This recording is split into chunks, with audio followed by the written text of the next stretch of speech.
Welcome back, viewers. You're still watching The Press, reaching you live from the nation's capital, Abuja. We've now been joined by our guest, Engineer Toba Owojaiye, who's a public affairs analyst. You're welcome to the studio this morning. Thank you. Good morning. Good morning. It's good to have you. You're looking good. Thank you. You too. All right, viewers, this is also the segment where our phone lines are now open for you to call in and join the conversation as we progress this morning. Good morning once again. A call is already coming in, but by the way, let's already get this conversation started before we begin to take your calls. All right, Mr. Toba, you're welcome once again this morning. And I want us to start with the story that, that's biting hard, that everyone is apprehensive about, because that's how I want to say it. They say, shelf plan protest, wait for FG's response to your demand. Tinubu begs Nigerian youth. You know, there's been conversations around protests that are supposed to take place from 1st to 10th of August. And people are concerned about this kind of protest because they're usually faceless. They do not have specific leaders. So it simply means that the government has to come out to appeal to the youth in general, because you don't know who specifically to address. And part of the conversation coming from the Minister of Information, Mohammed Idris, is that the minimum wage bill has just been passed, which means that the president is working assiduously to ensure that, they bring some sort of relief to Nigerians. In the angle of the minimum wage, they talked about distribution of grains to states. They talked about student loan that has just been launched. And then they talked about making a scheme available for young men and women that have not gotten a job yet, something to help them sustain. But in all of this, do you see this as a way to truly mitigate these current hardship that Nigerians face? The presidency, I'm glad they're taking this as seriously as they should, because this is not a child's play. I've headed youth groups for years, and the DG of the Forum of Northern Student Associations, National President of Kogi State, National Association of Kebbi State, all the 19 states plus FCT have national presence of their sessions, and I'm the DG of that forum. Okay. So I'm directly in touch with 20 states, and I'm also an advisor on the 36 states. So I can give you about the pulse of all the states, and the students are really planning for this protest. While they are on the face and in their own true intent, looking at the need for the government to wake up to address, most importantly, they feel the food and the lavish spending of the government and the House of Assembly. These are the greatest targets. The lavish spending of the National Assembly. But the National Assembly has donated their 6-month salary, like half of their salaries for the next 6 months. That's how, you see, when a hungry person may not see everything you are trying to do now. They've wondered why I've said it here, you called for fasting in a family, and the father goes out to eat in KFC, and then the family is fasting. It's like father eating lunch when the family is fasting. Let's quickly take this call. Hello, good morning. Good morning, my brother in the studio. Good morning, sir. You're welcome to The Press. Yeah, my name is Martin Okora. I figured. You're welcome to The Press. This issue of Dangote and then it's something I want us to look into. Okay. Look, there's nothing that will blow it up hot in Nigeria that doesn't have a solution. There must be an insight that there must be something wrong somewhere. So that is why the federal government and Dangote should see that. You see that they are not paying the normal tax. Okay. Or the production, that is the quality, does not meet up the standard or what. Because the situation whereby we have Dangote product, and we have other products being imported into Nigeria. Now, this is story that's going on that there are some adulterated either diesel or fuel. Now listen, all these adulteration affects the owners of the vehicles. Because by the time you talk to another person, you're into something will having problems to reserve limit of Kikahari. Okay. Not knowing it's because of the adulterated either diesel or fuel. If we are not even talking about kerosene, because kerosene is no longer to be found, but kerosene normally happen in Nigeria that produced by those boys at the Greek. Now that is why the government should be very, very careful. They should look into it.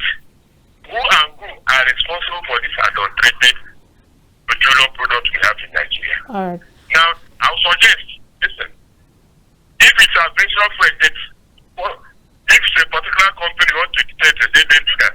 All right. If it's this, they don't have this one, so that no invest. When there is any problem, we know it has that. Good morning, all right. Thank you very much, Mazur Korafo. Thank you for your contribution. So back to our conversation. Yes, we would leave that. Yes, we'll talk about that when we get there. Yes, Yes, definitely.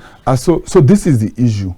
While this is on the front burner for the students, I am also I can't 100% sure. I am 99% sure that this also has a political undertone. You know, because you said this has a political undertone, it takes me to the statement of the Minister of FCT that says that this protest, planned protest, is politically motivated. Clearly. Especially looking at the fact that some other political figures are in support of this protest, even though they are not, you know, openly declaring. But we have the likes of Atiku, you know, coming out to make statements like, oh, the protesters of 2012 are now trying to stop people from protesting. That sounds like a statement in support. It's implying some sort of support for the ongoing protest. But what do you make of it, especially because you mentioned that it could be politically motivated?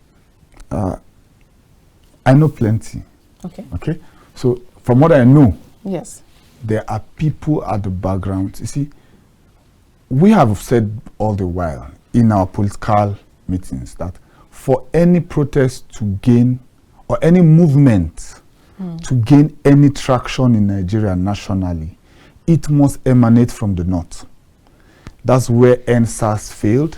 That's where the obedient movement didn't thrive, because the north never picks up on any movement that they are not involved in ab initio. That's the problem. That's how the north sees it. So this protest has now been built from the north. That's why if you keep hearing northern youths, so that narrative keeps sticking. That this one, we have gotten permission and is the north bringing it. And of course you find people in the north, but of course you won't tell them there are ways to, it has been sold to them. There are meetings. Like I told you, I'm a 1,000-legged octopus. So this has been in discussions for weeks and months, and is gaining traction upward.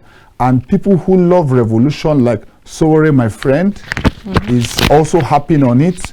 Those who want the government to be shaken and hope that the protests will go wrong.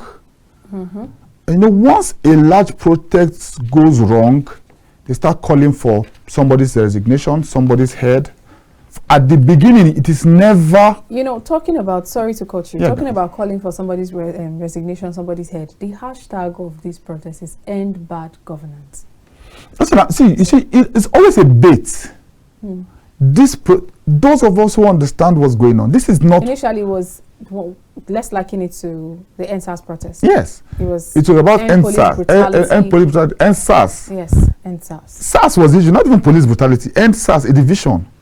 But as it continued and it gained ground, it now almost became about Buhari must go. You know, so these are the many faces and facets to this that makes all of us careful. And then we saw the death of the mother of Deborah Tanko, and we saw how quickly she is not an Igbo person, she's from the north. We saw how quickly her death turned into the burning of shops in some other northern states. Some Igbo people's shops got burnt. So we know that such protest does not, if it goes bad.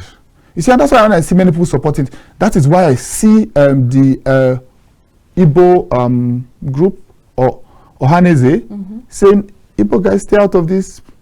Stay out of this. We understand. Yes, we understand that.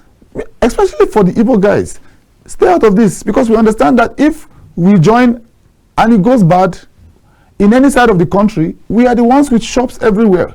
Looting is the next step. Exactly. Once a protest goes wrong. You know, I was going to come to that we know from records that this kind of faceless protest is usually uncontrollable. Of course.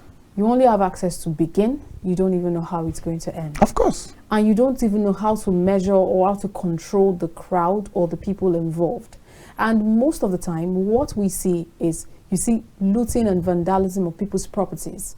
At the end of the day, it even causes more loss to the people who are screaming for hunger, problems here and there. They even get to face more of the problems. So how do you stem this? And is protest really the solution? I see the governor of Jigawa State saying protest won't help. Rather, let's find a possible solution. Yes, but the opportunity that it brings makes governments want to rethink things faster and rejig things faster, right? So there's a very good part to it. And that's why a call for it is good. But you see, many people think that it's a call for Tinubu. Yes, I agree with it 90%. But by the time you go on that route, the guy is way up and is well endowed in his head. It can bounce back to your business. You think you are well off when they cannot reach the very rich. Let's say this country really burns down. The rich have traveled. How much is a ticket to travel? The rich will afford it. By that time, the ticket will be times 10. You think it's expensive now? It will be times 10. The rich will still afford it and travel. Now, those of us that are not very rich, we are the ones that are now living among the people that are aggrieved. They won't see the president to hold. They will see you. And they will rip your family of everything you've got. You have to rethink things very well. We are not children. We are elders now. We think it's like a chess game. We think the first move, what happens with the next move, what happens. So what is best for us is that the government feels threatened. The government looks at the need, the demands that these people are planning to bring forward, and the government starts before that date calling as many youth bodies, as many organizations, come please, let's avoid this. This is what we want them to see. If the protest takes place in one day and they're able to get one or two people to come to a table and discuss, but 10 days is risky, very risky. We still have a few days for government to do something, but these plans that they have to mitigate this current, challenge on ground, which, okay, let me quickly take this call. Let's take this call. Hello, good morning. Hello, good morning. Good morning, you're welcome to the press. Please tell us your name and where you're calling from. Yeah, this is Gabriel calling from Mafia. All right, Mr. Gabriel, please join the conversation. Good morning, sir. Yeah, really, in response to what is actually going on in the country, Yes. there is a planned protest by August 1st. But the issue there, we need to look at three things. It is the right of the citizen to protest. That is one. And number two, again, the citizen, what is the aim of him protesting? There will an aim to call on the government. And number three is the response of the government to the protest. I want to talk about the three. Now, we have seen in time back what actually happened where all the protests that have been carried out.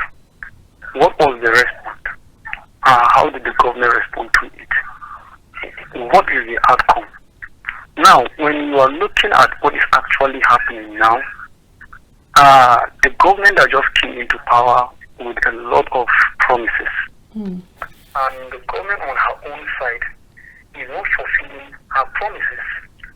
Now, and this same government is saying, give me time to see on how I actualize my promises. Yes. And this same government did not come out to the public or to the nation and explain how I'm going to achieve this. These are my set out plans, and this is how I want to carry it out, and this is how I'm going to push it so that by the end of the day, each Nigerian will feel the impact of the government. But the government is just mute about it, saying they should give her time. Now, I expect the president, with this thing that is happening or with this thing that is going on in the country, I expect the president to come out to the media or to make a broadcast to the nation explaining this is what we are doing. Not just explaining on a paper. This is what we are doing. This is what we intend to achieve by Sultan. This is what is on ground. And this is what we are pushing. And by this, I think that will help the masses to understand, okay, this is what is actually going on with the government, or this is what the government is doing. But nothing as such. And number three, the response, like I said, to the government, I've just mentioned one. The second one. Now, look at the economic team of the president. Yes. The president assured the country that my economic team are able and they are capable. And we know what is actually happening in the country. I am telling you the truth of the matter is that they have failed. Let there be review of the economic team. They should come out with a solid plan and a program. Well, I'm talking about reviewing the economic team, and the economic team that is going to put in place, they should come out with a tangible plan, a plan that is what we call a visible plan. Now, a visible plan is a plan in which you and I can see and believe, and cast our hope in the plan, believing it's going to work. But there's nothing as such. So now, my last to round up with this quickly. Round it up is this. My fear is this. Because I know the outcome of the protest. What will be the outcome of the protest? This is my just advice to the country. The outcome of the protest. What will be the outcome? What will be the outcome? Let's all of us and think about it. What will be the outcome? Because there is anger in the heart of the people. Of course. If we go out with that anger to protest, definitely we will miss it somewhere. Thank you so much. Begging and asking the nation to shed their sword and give the government time. But government should respond. The response in which I am sending 2020 trucks is not response. Absolutely. The president should come to the media and speak to the Nigerians, speak to each and every one of us in a language in which we will understand their plan. So I raise my case. Thank you so much for your brilliant submission. Thank you so much. Yeah, you said a lot. That was good. Yes, and I was even going to go to that aspect, that this issue of giving you grains while giving you money for those who are supporting those that are already, that have graduated but they're still looking for jobs, and issue of we're giving student loan, we're doing this. Will all of this help the matter? And part of the three things that he mentioned is to first of all consider the outcome of this protest. Nigerians need to consider the outcome before they even start, because you only have control over what you start. Which is what we've already said. You don't know how to handle it, and I think we talked about that. And then he's talking about a live broadcast. Exactly. Maybe the president needs to address the nation. That has happened at least 2 days or 3 days to that. Exactly. So maybe he's still making plans for that.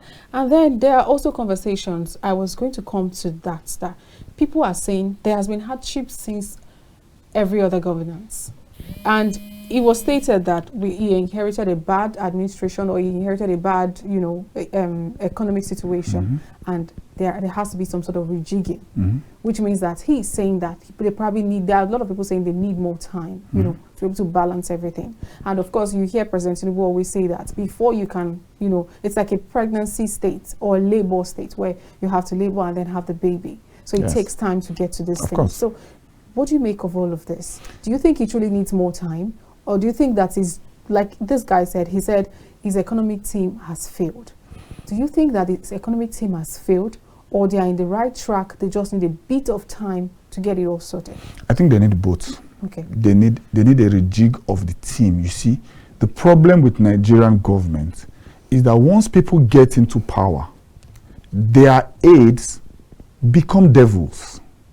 Their immediate cabals become a block to any new idea or any new entrance into that fold. So if we are 7 of us that are close to the minister, we don't want an 8th person, so that the 7 of us are the ones giving him ideas or benefiting from jobs, we're the ones he's giving to go and source contracts. It's selfish. Absolutely. So all we do at that point is think about ourselves. And once that happens, people who bring new good ideas, who bring good things, they either bow to us, settle us, bribe us, give us. These are the clogs in the will of Nigeria. So even if you bring in, that's what even if you bring in a new person, it's still going to bring in 7 Nigerians. So with those 7 people, we still do the same thing. This is, Dangote was supposed to be our saving grace. Okay, let's not jump into that. But that's part of the problem. This is a man who we expected to come through by last year.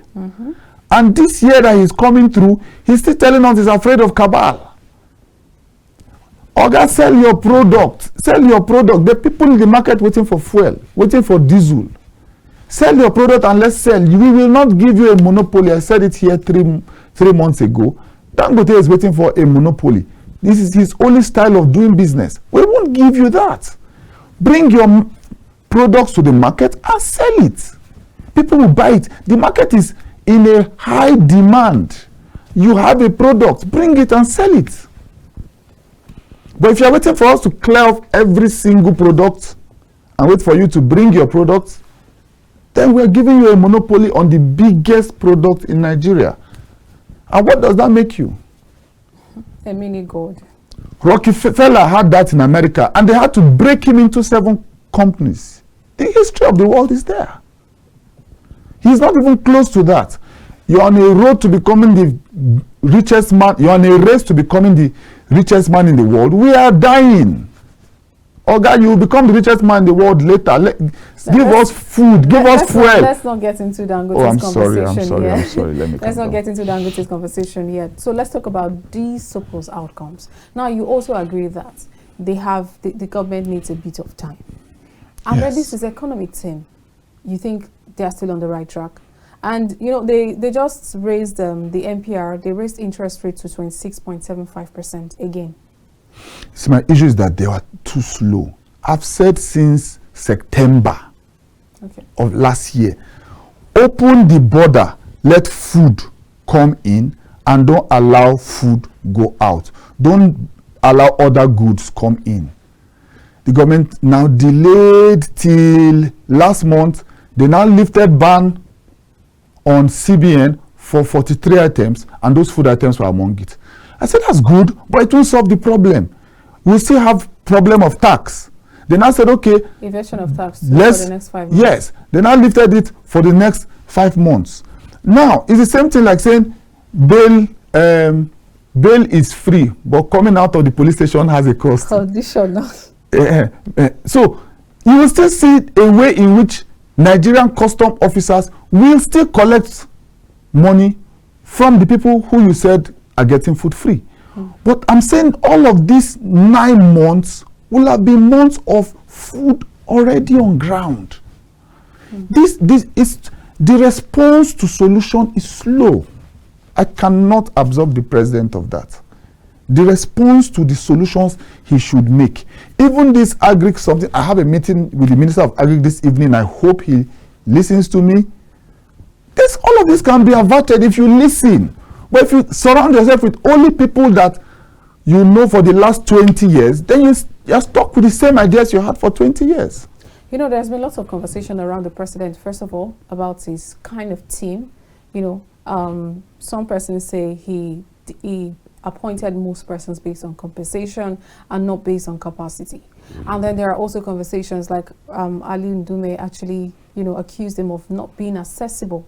You know, if they felt like if it was accessible on a personal note, they could have even brought in some ideas, you know, had some conversations with the president. And could all of this actually lead to the reason why he's not as productive in the Nigerian understanding? Because without results, no matter what you do, without results, without people feeling the impact of what you do, is as though you're not productive. He's not as productive as he was when he was a Lagos State governor. You see, he has never been president. Yes. Okay, so the only person who contested in that election that has been in presidency was Atiku. Yes. Atiku will have known how to hit the ground running from day one, right? So no matter how you're brilliant and what you've done, if it's a new call for you, it's a new call for you. So it's a new call for him. Truly, I respect him for the amount of effort he's putting in. I cannot take that from him. I don't believe the president is just compensating people. But as a person that has lived in the Southwest for all his life, most of the people he knows are people from that extraction. So you see more of the appointments he's giving because he doesn't want to take a chance. Yes. When he was choosing his chief of staff, who he wanted was Honorable Faleke. But because he didn't want to take a chance with somebody who has not worked on a national level, he went with Femi as his chief of staff. He's that kind of person. Though he's close to both of them, and I think he may even like Faleke more, but this is a national assignment. He doesn't want his close man to now come and start trying and flounder. And so wait, this guy has more experience. With this guy, we know he knows all the states. He knows he has been. He's that kind of person. So those are the issues you people need to look at in the president. He's not just trying to pick Yoruba people. Is that more people he knows are from that area. Then he tries to balance off by bringing people from other places. Hope you trust this person. Hope you know this person well. And his response time is very fast compared to the last 2 presidents we have had. All right, let's quickly take this call. Hello, good morning. Hello, good morning. Good morning. Good morning. You're Good morning, welcome to sir. the press. Please tell us your name and where you're calling from. My name is Ibrahim Pocho, calling from Kebbi State, Nigeria. All right, please join the Welcome, conversation, Mr. Ibrahim. Yeah, you're welcome. Based on the discussion that the analyst that the guest is giving there, Yes. quite all right. What he's saying is the truth, because most of the leaders today, the only problem that is affecting their leadership is because of the people around them, the kind of people they absorb into their cabinet. Because most likely you lived with someone for years, and you know the attitude of such a person. Is the person a kind of a welcome idea, maybe the developmental issues that has to do with people, or is it the person that is concerned about himself? Because you live your life with them, so when you got to power, you'll be able to differentiate between you and those people around you. Absolutely. If the person you live your life with is actually confined only himself, not because of the development, then you have to leave that person and then go and look for somebody whom you know that he has the interest of development or developing the country. So by so doing, you will see a good government, and then you will see good development coming from. If you look at the other countries, why are we always talking about the other countries? It is because they work based on professionalism. Sure. They don't work based on sentiment, based on you are my family, you are that, you are from my maternal home. They look at the things that you can offer in the community. Simple. Yes. And that is what matters. It is not about we have been in the school together, we have been in the nightclub together, we have been doing that together, I must come with you because it is now an opportunity to get what we have been looking for. That is a dead dream. It is not working. All right, sir. It is not working. I like that. Right. Yes, sir. All right, yeah. Thank you very much. Thank you very much for your contribution. Thank you so much. I like what he ended with. It is not working. It is not. And, there's been that conversation for a very long time that why would you always want to stick around probably those you think you used to know, or why wouldn't you just expand and see or welcome new ideas? Look at how fast England has changed. 2 of the ministers has kicked out the other one. The Indian guy is gone already. Exactly. In less than, I think from 2022, They didn't even wait for already. his soup to dawn. Honestly. All right, let's move on to other stories on the paper this morning. Oh, before we move on, there's this statement that says protest against governors, local government chairman, not Tinubu, says Rivers APC. Now, there was something that Governor Sanwo-Olu is set to do before the 2025 budget, is set to hold a town hall meeting to have conversations with the people. Do you see this as a viable means to converse with the youth, to really know the agitations? For instance, governors of each state, local government chairmen, instead of making it a nationwide thing, why not have pockets of town hall meetings across all local governments?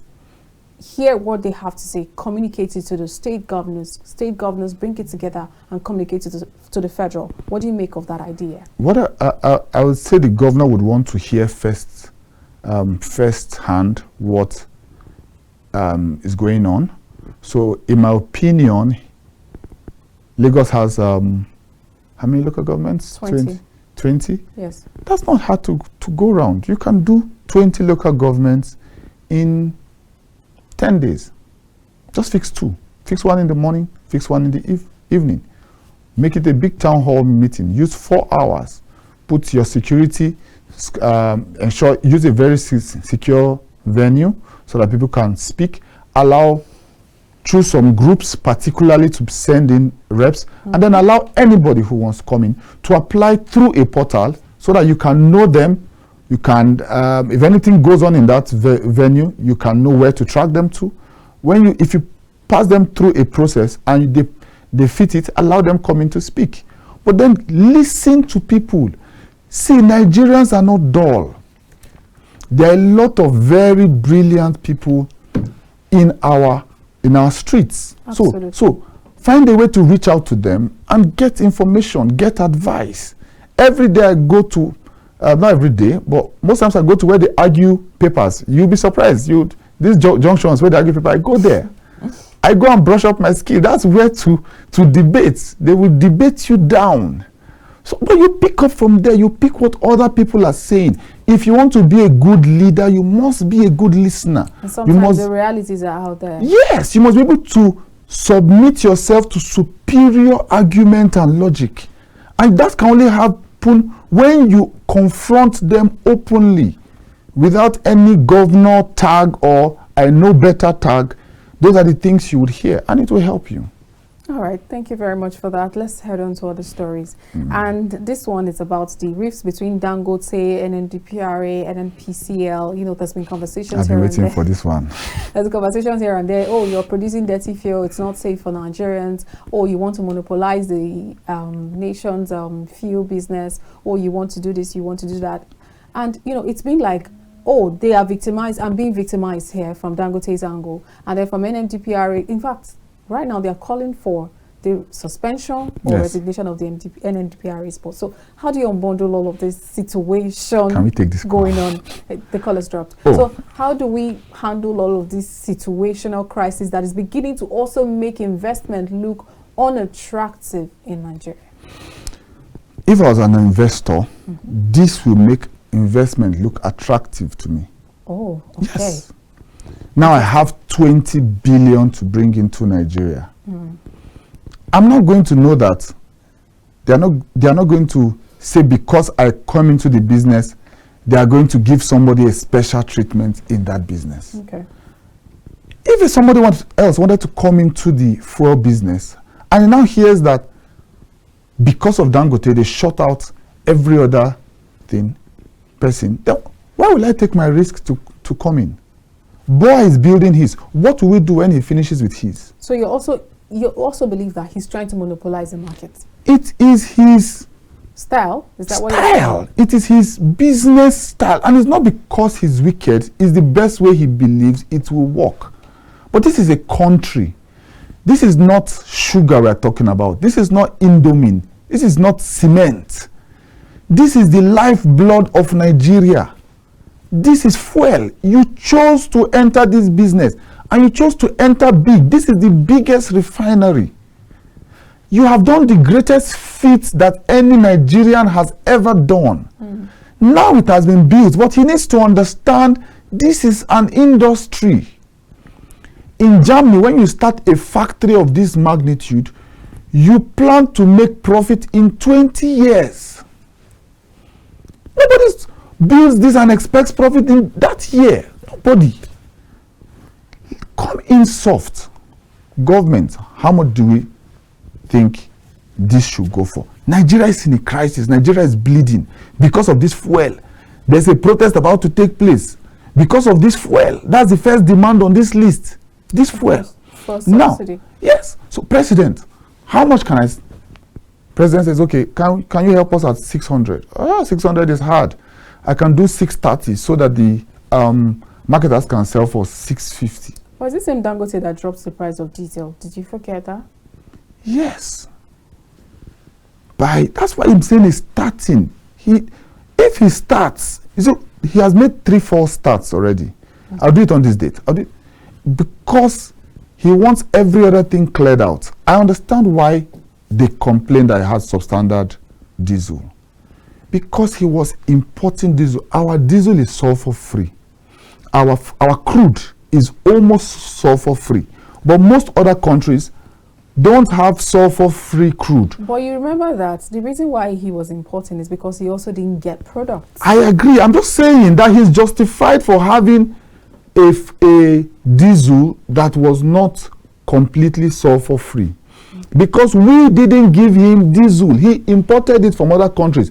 Very few countries have diesel like crude like ours that is sulfur-free. So once he imports those other countries' crude, it's going to have some degree of sulfur. This is not rocket science. What I expect them to do is give him 2 oil wells. We have pre-sold our fuel, our crude. I've said that many times. We've used it for collateral, for loans. Upfront. So we don't have enough to give Dangote. Dangote, take 2 oil wells. I can't imagine myself wishing a person oil well. Please give me 1 too. Take 2 oil wells, draw from your oil wells, and be feeding your refinery. You won't have a fight with yourself. But that won't be enough. But it will be a start. But he can't wait for something this big to have every single problem solved before he starts working. No. Okay, let's quickly take this call. Hello, good morning. You're welcome to the press. Please tell us your name and where you're calling from, but you have just 60 seconds. Our time is fast spent. Okay, ma. Sorry, it's still Ibrahim Pocho. I am interested on this very particular topic. Okay. You know, if you look at what is happening, the issue of Dangote refinery, it's surprising and annoying at the same time. This is a man single-handedly built something massive. Yes. That the country will benefit, not just Nigeria, and other countries as well will benefit from this very particular refinery. Yes. Why is it so difficult for the government to allow him operate? If they are trying to blame him, why can't they wait until he operates and find loopholes from what he's doing? Okay. That is to say, the people in power, there is so much corruption that is going on the oil industry, which the cabals, that they don't want Dangote refinery to function for them to realize that the Nigerians are aware of their operations. Yes. So that is why they are trying to maneuver things by confusing us, saying he is importing a substantial. Dangote has been importing fuel the same way the other marketers have been importing, because we don't produce fuel here. Yes, I totally agree. So that is to say, I don't see a reason why Nigerians should be concerned about those people. Try to even listening to them. We're supposed to at least sit those people down and tell them to their faces that they are the evil devils and they are the problem that Nigeria is facing today. All right. Thank you very much, sir. And I really appreciate the analysis of the father there. All right. Thank you very much, so sir. Thank you for your time. You know, there's been this conversation on this issue of what is really going on in the oil sector. Yes. Who are these cabals? What, in fact, when Mazio Korafo also called, he related something of that nature. And Dangote now coming into the industry, you know, a lot of there's also a conversation that needs to be clear to Nigerians that Yes. I want you to touch on. Yes. Which is, first of all, the fact that people see this from an angle of Dangote has come to save us. Why is it so difficult to let him save us? I need you to either reaffirm that statement, support it, or probably drop more clarifying lines on it. Everything they have said is true. It's like people touching 3 parts of an elephant: the tail, the body, and thinking they're touching 3 different things. There's a cabal trying to spoil the fuel industry. There's a Dangote who has gone farther than any Nigerian has gone in our human history. But he's now at the point of to start. It's like you're about to start an event. There's canopy, there's chairs, there's lights, there's microphone working, but cake has not come, a few things has not come. You won't say you won't start the event, the party, because the cake is in a boat coming 15 minutes away. The cake is not the first event. You have done diesel. Why didn't the cabal kill you when you were doing diesel and aviation? Dangote, I believe his challenge now is the price to start. He wants to start at a profit and continue reducing the price. And I've not seen them actually stop him. Where I hear they have used to stop him is to add to the international price of what he's getting from. And that is what is making him say, no, with this money added, I can't be able to, because he also will not want to sell to Nigerians at 1,000. Okay, if you say you want to sell to Nigerians at 1,000, Nigerians will turn on you first. This protest will leave Tinubu alone and come to Dangote's head. So he too has a price he wants to. The expectation of Nigerians is that if the federal government is selling to us at 630 and you're coming on board, we expect you to sell less because you're refining here. That is the issue. So he may not make profit for some months. He should be okay with that. See, you are Dangote. If Nigeria burns, okay, you have a lot to lose more than refinery. You see, people don't know cascading. Something hits something, and something hits something, and something hits a cascade, a domino effect. You have businesses everywhere. You have trailers everywhere. Do not see this alone as a refinery. The rich people should even come and beg him. Please, help us, sell it, just sell. If you don't make profit in the first 6 months, you have other businesses making profit. But you are making sales. You are gaining ground. Sell for 630. Nobody will kill you. Sell for 630. 70 naira less than what the market is. If you make only 30 naira, start from that. That's 30,000 naira times maybe 500,000, like 2 million per day. Start from that. Let's get this working. We have a glorious refinery, a refinery we can be proud of. Let us get it working. Okay, so what do you make of that statement that the NNDPRA boss made around Dangote's product being inferior to the ones imported? That has led to him being called for suspension? Yes, that's why Dangote called the media, called the House of Rep, called Brekete FM, all to come and inspect the diesel he has had. Okay, I would say that statement is wrong in itself, but the statement has some elements because the because of the crude he imported at the beginning. He didn't get Nigerian crude. They must, you see, there's a sandwich approach. Say the good part of it, say the part that is not working, and then say the good part of it. Dangote has done well by taking from here. This is the issues we are having with it, but this is what we expect at the end. Sandwich it so that it doesn't look like you are witch hunting him. Let this man start. All right. Thank you very much for your time today, Engineer Toba Owojaiye. It's a very good place to leave this topic this morning. Thank you so much. All right, viewers, thank you so much for being a part of the show this morning. We really appreciate you, especially for your calls. And that's all I leave for this morning. I am Olamide Alhassan, and I'll see you again later. Bye for now.